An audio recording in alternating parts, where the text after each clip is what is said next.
Problem है, तो कहते हैं जी इसकी पर्सनालिटी का हिस्सा है, इसको डायग्नोसिस की ज़रूरत नहीं पेश आती। वो कहते हैं जी बस ठीक है, इसके फादर में भी ये चीज़ थी, इसमें भी है, तो एक्सेप्टेबल है, और उसके साथ ही वो जी रहा है। फिर उसके लिए कितनी सारी प्रॉब्लम्स हैं वर्क प्लेस के ऊपर, ख़ास तौर पर अभी सवालात आना शुरू हो गए कि जी हम बिहेवियर देखते हैं, हमारे यहाँ एक आम कल्चर है, हर कोई अपनी खामियां छुपाने के लिए फिर अपने से नीचे वालों को जो है वो प्रेशर में लेने की कोशिश करता है। कैसे ठीक किया जाए, और क्या वाक़तन ऐसा है कि क्रॉनिक हो जाए तो उसको ठीक नहीं किया जा सकता? मैं इस बात को नहीं मानता। उसकी वजह ये है, यासिर, एक एग्जांपल कल ही की है जी। एक पेशेंट मेरे पास आया, यंग था, और वो आया इसलिए कि उसके फादर ने 1-1.5 महीने पहले मुझे दिखाया, और वो उसकी प्रॉब्लम, फादर की प्रॉब्लम बहुत क्रॉनिक थी, एंगर इश्यूज थे, साथ में एंजाइटी थी, उसको नींद नहीं आती थी, और वो समझता था कि ये एंगर प्रॉब्लम जो है मेरी पर्सनालिटी का हिस्सा है, बहुत क्रॉनिक ऐसे चला आ रहा था। जब वो आया, उसे दिखाया, उसका गुस्सा भी ठीक हो गया, उसकी एंजाइटी बहुत अच्छी हो गई, नींद बेहतर हो गई। तो उसका बेटा जब कल आया तो उसने अपने फादर का रेफरेंस दिया मुझे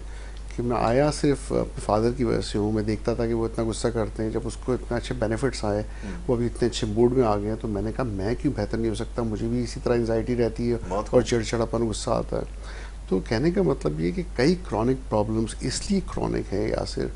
कि लोगों ने दिखाया नहीं है, ये सोच के कि ये ठीक हो नहीं सकती, शायद हमारी पर्सनालिटी का प्रॉब्लम है, तो जब दिखाया ही नहीं है, कोई इलाज ही नहीं कराया, तो ठीक कैसे होंगी, वो क्रॉनिक ही रहेंगी। दूसरा है कि कभी अगर किसी ने दिखाया भी हो और अगर वो एक ही ट्रीटमेंट कंटिन्यूसली करा रहे हैं, एक और एग्जांपल है कि एक पेशेंट मेरे पास आई और वो, मैंने जब उसकी देखी, उसे 3 साइकियाट्रिस्ट को दिखाया था डिफरेंट, लेकिन तीनों ट्रीटमेंट वही मिल रही थी 19-20। एक तो सब थेरेपेटिक थी डोज के हवाले से, दूसरी पुरानी टाइप की दवाइयाँ थी जो कि अब नहीं एग्जिस्ट करती है, कम यूज़ की जाती हैं, उसको इतना इम्प्रूवमेंट नहीं हुआ था। तो वो ये सोचने लगे थे कि ये हमने 2-3 दफ़ा तो दिखा दिया, अब ये इम्प्रूवमेंट नहीं हुई तो क्या फ़ायदा दिखाने का। फिर वो दम और उस तरफ चले गए थे कि जी तावीज़ वगैरह की तरफ, और फिर बहुत अरसे के बाद, 12-15 साल के बाद, फिर से सोचा कि दिखाते हैं, and then they got the good result, शुक्र अल्लाह का। तो होता कभी कभी ये है कि अगर अच्छे रिजल्ट नहीं आ रहे, कभी दिखा दिया, ज़रूरी नहीं है कि फिर आप उस पर नाउम्मीद हो के इलाज कराना छोड़ दें। आई थिंक सेकंड ओपिनियन लेना ज़रूरी है, या फिर उसको रिव्यू करना ज़रूरी है डायग्नोसिस को। कभी कभी अगर डायग्नोसिस आप गलत कर लेते हैं या फिर उसका इलाज जो है नामुकम्मल रहता है, तो फिर ज़रूरी नहीं कि रिज़ल्ट हमें मिले और वही प्रॉब्लम क्रॉनिक हो जाती है। एक और क्रॉनिक होने की वजह जो है वो ये है हमारी सोसाइटी में, यासिर, के लोग जो हैं शुरू में तो इलाज कराते हैं, 1 हफ्ते 2 हफ्ते दवाइयाँ लेते हैं, फिर खुद अपनी मर्ज़ी से दवाइयाँ बंद कर देते हैं, और फिर वो प्रॉब्लम होती है तो फिर वो दवाइयाँ थोड़े अरसे लेके फिर बंद कर देते हैं। ज़रूरत होती है कि दवाइयाँ रेगुलरली ली जाएँ,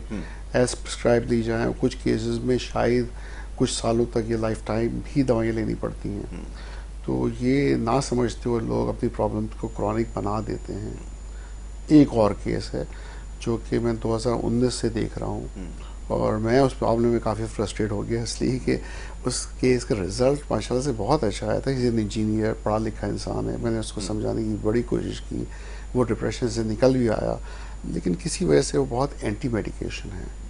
जब वो ठीक हो जाता है, हमेशा वो दवाइयाँ बंद कर देता है, फिर ही रिपीट होकर डिप्रेशन में जाता है, सीवियर डिप्रेशन में चले जाता है, और इस हद तक कि वो काम नहीं कर पाता है, काम से शिकायत आती है, वो घर पे बैठ जाता है, महीनों छुट्टियाँ लेता है, फिर फ्रस्ट्रेट होकर इलाज कराने की कोशिश करता है, और वो भी आधा ट्रीटमेंट लेता, आधा नहीं लेता, इसलिए उसको कुछ दवाएँ लेनी है, कुछ नहीं लेनी है, चूज़ी है, बहुत डाउट्स बहुत करता है, और फिर वो सफ़र करते करते उसने पिछले 6 साल तकरीबन ज़ाया कर दिए अपनी ज़िंदगी के। तो मैं उसके भाई से कल ही बात कर रहा था, मैंने कहा देखें ये तो मेरी भी नाक कटवा रहा है और मैं जो मशवरा देता हूँ कभी सुनता नहीं है, कुछ लेता दवाएँ, कुछ नहीं लेता है, मैं कैसे इसका इलाज कर सकता हूँ जब वो मेरी सुनता ही नहीं है। तो ये बहुत प्रॉब्लम है। अगर आप डॉक्टर की नहीं मान रहे, अपनी मर्ज़ी चला रहे हैं, तो खुद भी सफ़र हो रहे हैं, और फिर डॉक्टर इस बारे में कुछ नहीं कर सकता। वो जो है बेसिकली ये ट्रीटमेंट एक एडवाइस किया जा सकता है, उसके रिजल्ट्स भी अच्छे आ सकते हैं, लेकिन जो उसकी ज़िम्मेदारी है उसको लेने की, मेडिकेशन लेने की या ट्रीटमेंट को इम्प्लीमेंट करने की, वो तो पेशेंट की है या उसकी इमीडिएट फैमिली की है। डॉक्टर खुद जाके उसके मुंह में दवाइयाँ नहीं डाल सकता, ज़बरदस्ती नहीं कर सकता।